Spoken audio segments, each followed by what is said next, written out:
Queridos amigos, sejam bem-vindos ao canal Videira Espírita. Meu nome é Cristina Brito e este é o programa Gotas do Evangelho.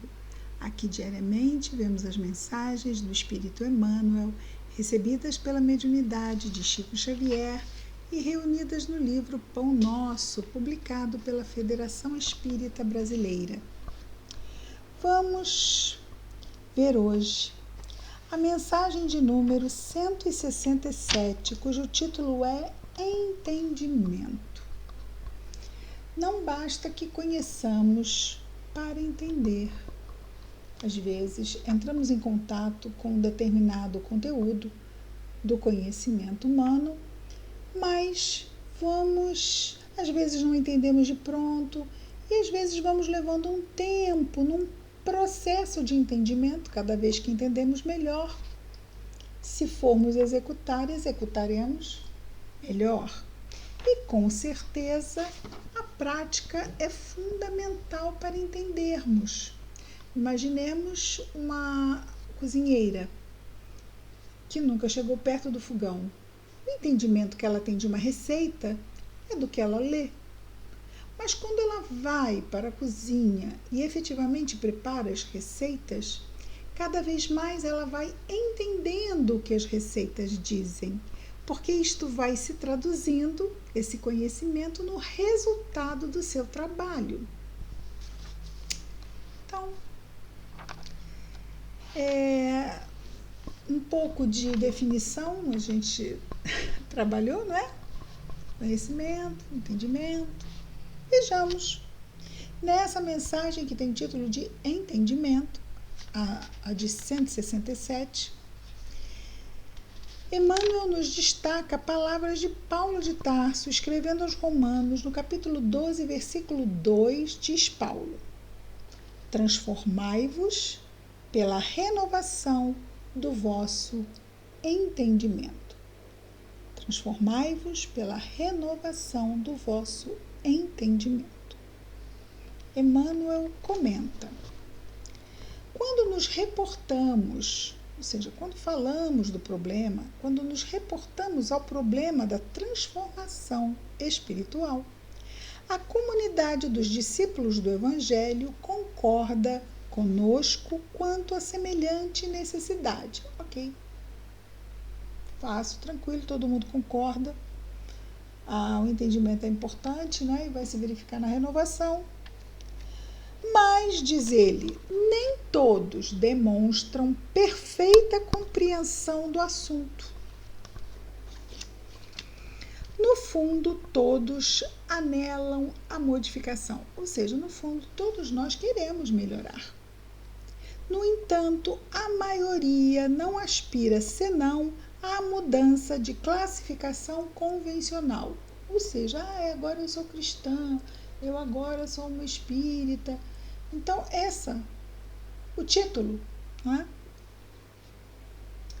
Os menos favorecidos, não esqueçamos aqui que o espírita é realmente secundário. Ele aqui está falando sobre a comunidade dos discípulos do Evangelho, ou seja, cristãos. E não apenas os espíritas são cristãos, não é? Os menos favorecidos pelo dinheiro, aí ele vai falar agora das dificuldades de entendimento do Evangelho, não é? Os menos favorecidos pelo dinheiro buscam escalar o domínio das possibilidades materiais. Ou seja, o Evangelho realmente ele está mudando a minha vida, porque antes eu não tinha dinheiro e agora eu tenho. Então, os menos favorecidos pelo dinheiro buscam escalar o domínio das possibilidades materiais.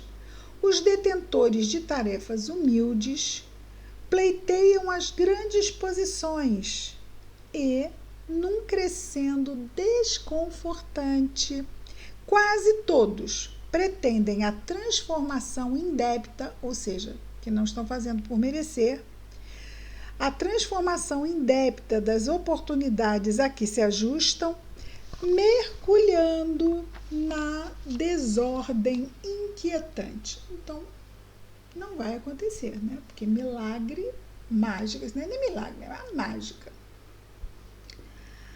Não vai acontecer. Se mergulharmos na desordem inquietante, não vamos ter melhoria espiritual.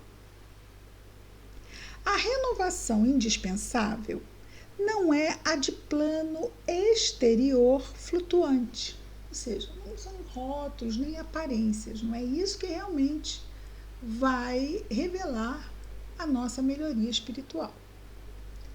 Transformar-se-á o cristão devotado não pelos sinais externos, e sim pelo entendimento, dotando a própria mente de nova luz em novas concepções. Ele vai aprofundar isso ainda um pouco. Assim, como qualquer trabalho terrestre pede a sincera aplicação dos aprendizes que a ele se dedicam, o serviço de aprimoramento mental, sim, porque o Evangelho mexe com a nossa mente, renova a nossa mente. Então, o serviço de aprimoramento mental exige constância de esforço no bem e no conhecimento. Então, foi o que falamos antes sobre a cozinheira que lê as receitas, mas se não as pratica, que cozinheira ela é? Cozinheira teórica? Da mesma forma, não podemos ser cristãos teóricos. Efetivamente, a nossa mudança só se dará com a prática. Então, é isso que ele diz aqui. Assim como qualquer trabalho terrestre pede a sincera aplicação dos aprendizes que a ele se dedicam, o serviço de aprimoramento mental exige constância, perseverança, não é? No esforço no bem e no conhecimento. Então, o conhecimento é muito importante.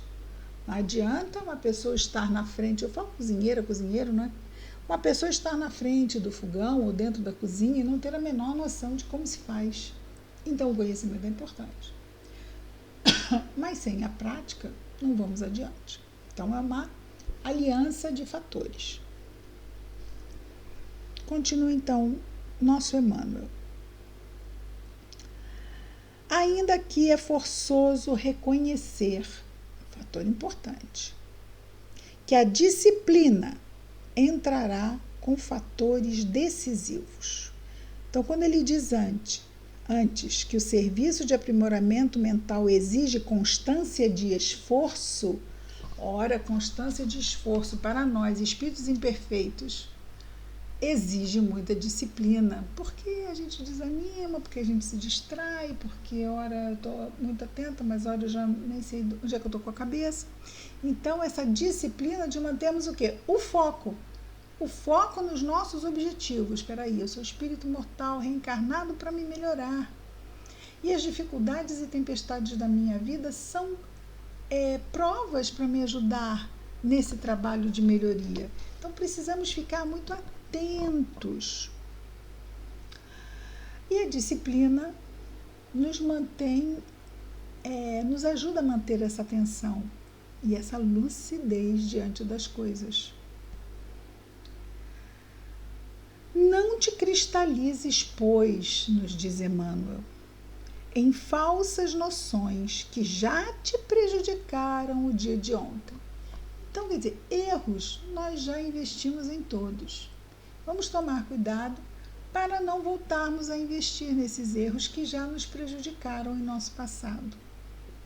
É o que nos alerta amorosamente Emmanuel. E ele conclui dizendo: repara a estrutura dos teus raciocínios. Então, vamos prestar atenção nos nossos pensamentos, nos teus raciocínios de agora. Vamos parar, perceber o que está passando aqui no nosso pensamento. Repara a estrutura dos teus raciocínios de agora diante das circunstâncias que te rodeiam. Pergunta a ti mesmo quanto ganhaste no Evangelho para analisar retamente esse ou aquele acontecimento de teu caminho. Quanto o Evangelho nos tem ajudado nesse trabalho. O quanto nós temos ganhado nesse sentido. Em nos aproximando do Evangelho, a fim de entendermos melhor as situações que vivemos e melhor nos sairmos delas dentro da visão da verdade, né? A visão verdadeira, ampla da vida, que nós somos espíritos imortais. Então, pergunta a ti mesmo quanto ganhaste no Evangelho para analisar retamente esse ou aquele acontecimento de teu caminho. Faze isso, e a bondade do Senhor te auxiliará na esclarecedora resposta a ti mesmo. Então, ele propõe que façamos a pergunta e, naturalmente, se fazemos essa pergunta interna, ecoará a resposta. Então, a bondade do Senhor te auxiliará na esclarecedora resposta a ti mesmo. Excelente. Vamos orar?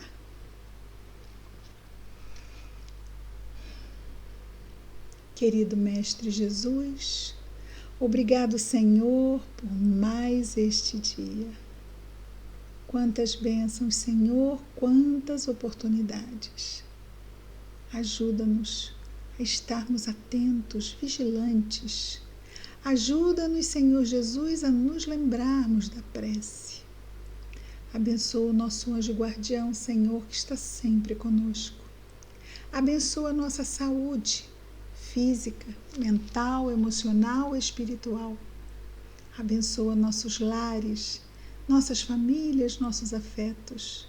Mas igualmente, Senhor, abençoa todos os nossos irmãos de humanidade, em especial aqueles que neste momento, onde quer que estejam em sofrimento, Senhor.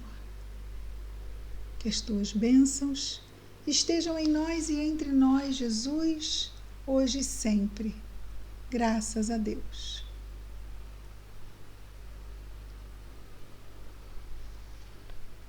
É isso, queridos amigos. Amanhã estaremos de volta com mais um programa Gotas do Evangelho. Muita paz a todos.